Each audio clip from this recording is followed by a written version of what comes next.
jeti baru.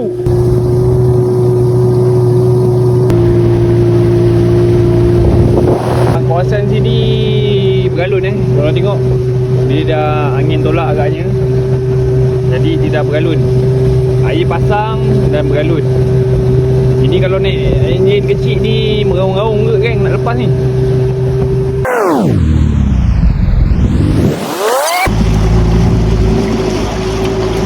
Ni jeti Lenga. Assalamualaikum. Saya sekarang ni dekat jeti Lenga.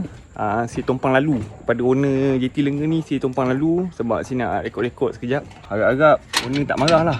Alright geng, sekarang ni kita dekat jeti Kampung Lenga. Tapi nampak rajanya jeti ni tak ada orang.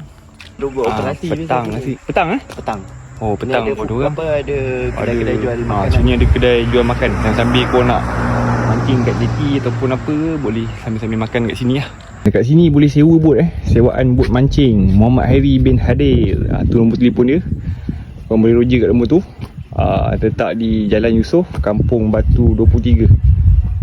Lenga Muar.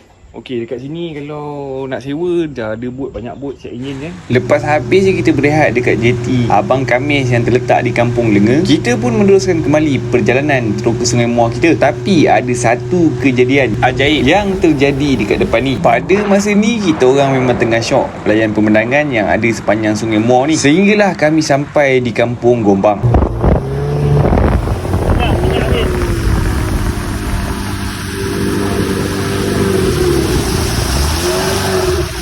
Cantik lah singgah jap lah.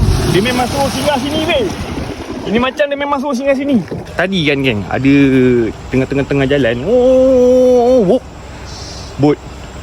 Tiba-tiba enjin macam apa tak ngam kan. Go. Lepas tu geng, mati je enjin tu kan.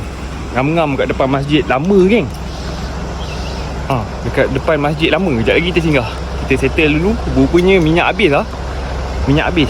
Saya tengok masjid tu macam rare lah. Sekejap lagi kita pergi melawat je lah. Alright geng, tadi bot tiba-tiba habis minyak kat depan ni. Ngam-ngam kat depan ni.